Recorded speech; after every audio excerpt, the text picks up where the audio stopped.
Saudações, aqui é o professor Heitor Victor, de Língua Portuguesa. A gente vai começar aí o nosso curso de Língua Portuguesa, a parte que atende aí a interpretação de texto, na verdade que fala especificamente das competências e habilidades do Enem, que vai ajudar você aí a responder o maior número de questões do Enem, que é o nosso grande vestibular aí do ano.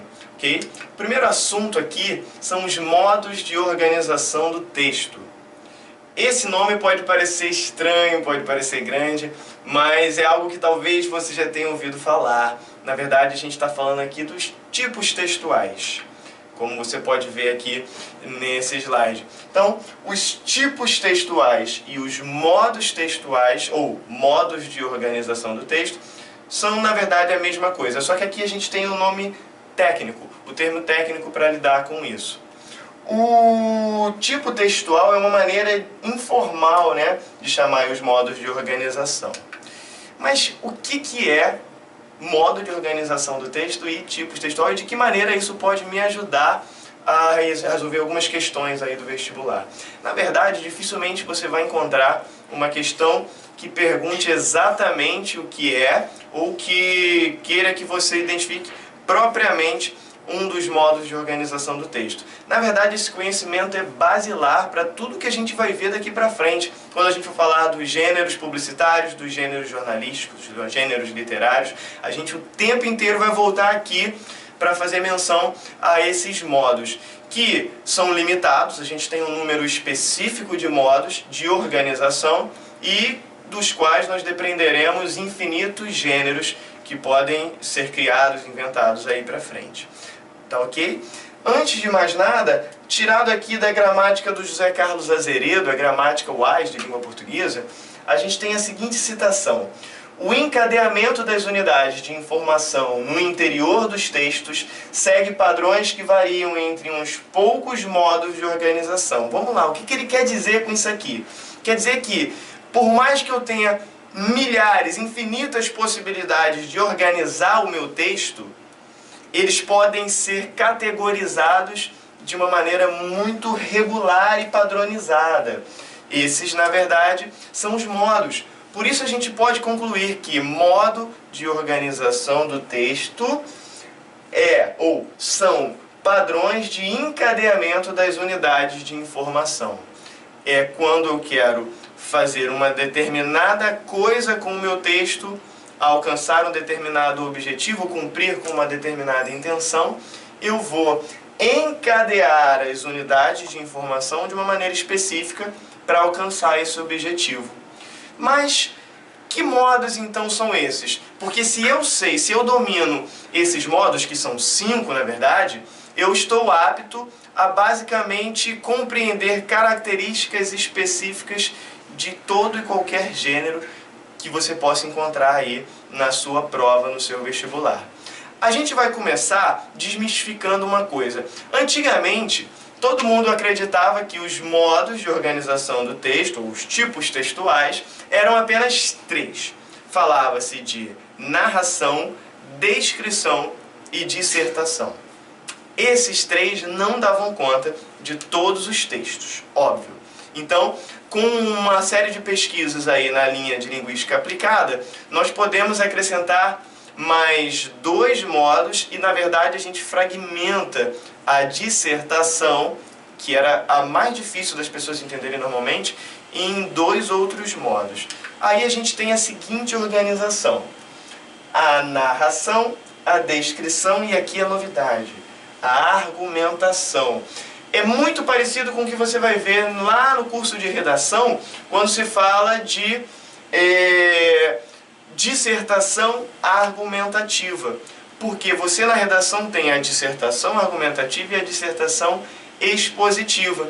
Quando a gente está analisando o texto e identificando os modos de organização, então a gente vai dividir de maneira muito semelhante. A gente vai dividir parte do que antigamente era dissertação em argumentação, e a outra parte a gente vai dividir em exposição. E por fim, eu tenho aqui um último modo de organização, talvez o mais estranho aí para a grande maioria das pessoas, que é a injunção. Então, recapitulando, nós temos narração, descrição, argumentação, injunção e exposição. Com esses 5 modos de organização, eu consigo encontrar padrões de encadeamento das unidades do discurso em todos os textos, em todos os gêneros. E quando eu falar, na verdade, de um gênero lá nas próximas aulas, eu vou recorrer a isso aqui. Por isso, fique atento. Eu vou falar assim, nesse momento esse gênero vai mesclar a injunção com a descrição para alcançar o seu objetivo. E aí você já vai saber quais são os padrões a serem seguidos aí, quando eu estiver falando isso. Ok? Mas vamos ver agora, um a um, esses modos de organização do texto. Com exemplo, é claro. Vamos lá, vem comigo aqui. Narração. Comecei pelo que talvez seja mais óbvio para todos vocês. Narração é uma sequenciação própria da enunciação de fatos que envolvem personagens movidos por certos propósitos e respectivas ações, encadeadas na linha do tempo, seja por simples sucessão cronológica, seja também por relação de causa e efeito. Na verdade, a gente está falando aqui da boa e velha contação de história. É toda vez que você cria uma sequenciação de fatos. É quando você vai colocar um evento específico dentro de uma linha temporal. Ou seja, aconteceu uma coisa, para depois acontecer outra, para depois acontecer outra. Mas note bem, mesmo que eu volte no tempo e fale, bom, mas antes disso acontecera aquela outra coisa, aquele outro evento, não tem problema. Se está na sequenciação temporal, nós temos aí a narração. A narração tem por característica predominante os verbos de ação. Opa! Adiantei aqui os bois. Os verbos de ação. Você deve se lembrar, ou se não, você vai ter uma aula específica aqui para isso, que os verbos, eles são vocábulos que designam ações, estado, mudança de estado e fenômenos da natureza. Os verbos de ação são aqueles verbos que designam uma prática propriamente dita.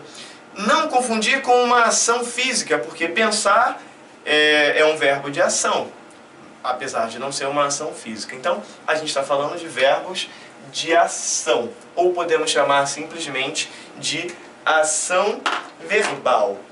Esses verbos são a característica mais importante para eu identificar a narração. Como está aqui no exemplo, um poema do Manuel Bandeira chamado Tragédia Brasileira. Um trechinho, na verdade. Misael, funcionário da fazenda, com 63 anos de idade, conheceu Maria Elvira na Lapa, prostituída com sífilis, dermite nos dedos, uma aliança empenhada e os dentes em petição de miséria. Misael tirou Maria Elvira da vida, instalou-a num sobrado no Estácio, pagou médico, dentista, manicura, dava tudo quanto ela queria. Vamos lá. Apesar de ser um poema, esse texto do Manuel Bandeira tem uma característica em comum. Ele se aproxima da prosa e grande parte disso é responsabilidade de estarmos lidando com uma narração nesse poema.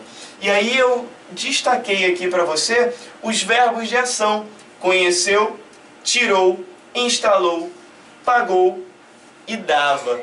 Todos eles verbos que expressam uma ação sequenciados, né? São ações que entram numa progressão temporal e deixa claro que estamos falando aqui de um texto de predominância narrativa.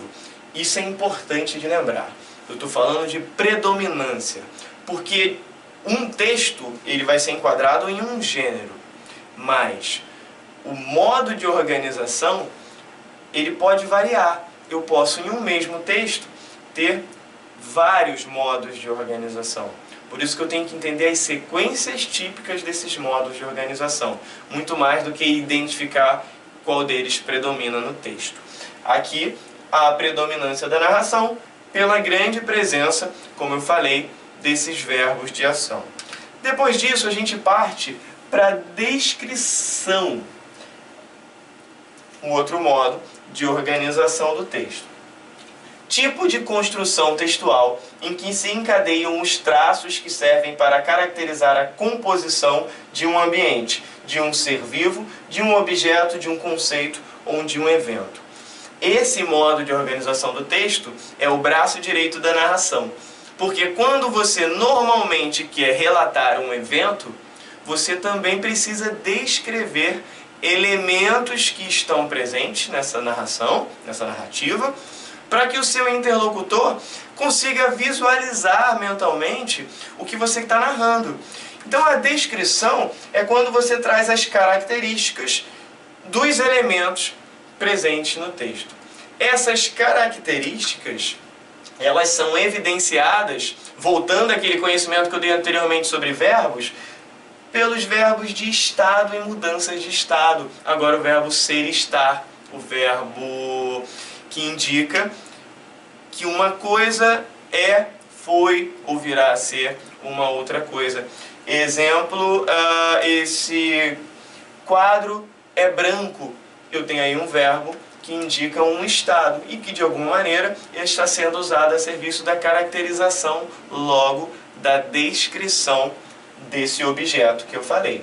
Expressões qualificativas em geral também são características desse modo de organização do texto, que é a descrição. Tenho aqui um exemplo para vocês. Bem, como você sabe, sou de média estatura, magro e tenho cabelos escuros. Vou vestir calças jeans e uma camisa verde escura. Terei uma maleta preta nas mãos. Vejam como todo esse segmento de texto destacado aqui apresenta uma série de qualificativos ou expressões que qualificam, no caso, ao locutor, aquele que produziu o texto. Eu tenho média estatura, cabelos escuros, magro. Aqui eu vou caracterizar a vestimenta, né? Calça jeans, camisa verde escura. E eu trago até mesmo a descrição de um objeto que ajuda na caracterização do locutor, que é: terei uma mala preta, uma maleta preta nas mãos.